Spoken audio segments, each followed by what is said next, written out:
Hey everyone, Karen the Warp Spinster here. Thanks for dropping by my channel. I'm still surrounded by 2.5-inch squares for my stash, but this week I'm taking a little different approach. I've created a mystery quilt. I used to do mystery quilts in the past. I haven't done one in a while, but I've had requests, so this is a good chance to combine the 2.5-inch square stash busting with a new mystery quilt. A mystery quilt, if you aren't familiar with it, means that you're going to be making a quilt and you don't know what it looks like. Rest assured, I do, however, and I will be guiding you through to solving the mystery by dropping a clue every week or two, depending on how much work we have in between. The design of the quilt leans a bit toward modern. You can use traditional fabrics, of course, but I'm going for the modern bright vibe, and I've selected 2.5-inch squares from my stash based on that. You could do traditional fabrics. You could go just completely scrappy with every kind of fabric under the sun. You could narrow it down a bit, as I have. You could decide to do all one season, like fall fabrics or Christmas. Up to you, whatever you like to do and whatever is reflected in your stash. Your stash usually reflects your taste and the kinds of fabrics that you like, so you probably have a lot of fabrics of one mood or style. There are two sizes that I'm offering for this quilt, and all of these numbers I will put in the description underneath the video. The first size is 72 by 90, and that's the size I'm going to be doing with you as we go through this mystery. There is a larger size, which is 90 by 108. I've divided this into 5 at least clues, maybe 6. We'll see how it goes, but at least 5 clues. This first clue is about fabric, what you need, how much you need. So let's get started. The 2.5-inch squares, of course, are the main focus. This is why we're making this quilt, so let's start with those. For the smaller 72 by 90-inch quilt, you will need 580 squares. Now this sounds more daunting than it really is. This is what 580 2.5-inch squares look like. We want to be using 2.5-inch squares. That's why we're doing this quilt. And it made a dent in my collection, but I still have quite a lot in my stash. So don't let the 580 scare you. Also, don't let it scare you if you're doing the larger quilt. You will need 870 squares.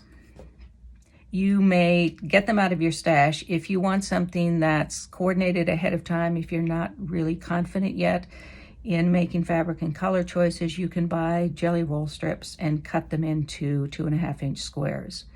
You can reliably get 16 squares out of one strip. Sometimes you can get 17, depending on how wide the selvages are or aren't, the width of the fabric, the manufacturer, etc. But you can reliably get 16 out of a strip. So you can, if you decide to go that way, you can determine how many strips you're going to need to reach either 580 or 870.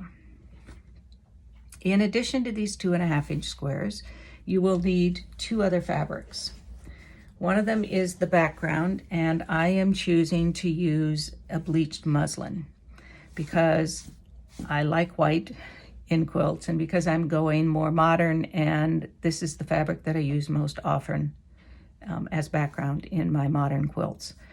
I also, when I selected my fabrics in the 2.5-inch squares, if there's a neutral in the fabric, it's almost always going to be white rather than, say, a cream color. If you're using more traditional fabric or fabric that has cream as the background or the basis, warmer fabrics, then you might choose cream as your background.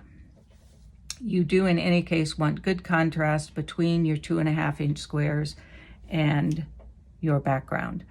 Every square will be up against this background on at least one side.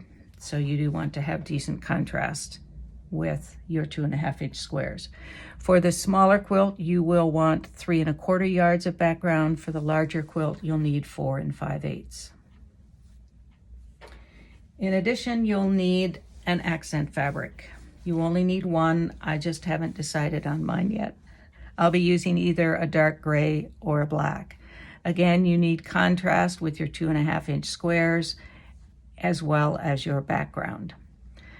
Because I knew I might be using dark gray when I was selecting my 2.5-inch squares, I did not select any that looked predominantly dark gray because there wouldn't be enough contrast if I decided to use dark gray, and probably not a lot of contrast even if I decide to use black. So again, you want good contrast with your 2.5-inch squares and with your background fabric. Accent fabric for the smaller quilt, you'll need 2/3 yards. For the larger quilt, 3/4 yards. That's clue 1. That's week 1. You have some time to gather up your 2.5-inch squares or cut them if you decide to go that route, and start to decide on your background and accent fabrics. Next week, clue 2, we'll start sewing these 2.5-inch squares together.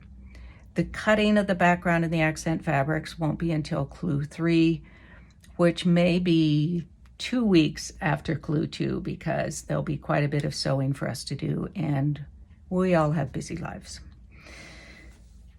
In the meantime, until next week in clue 2, be well, be happy, be quilting. Peace out.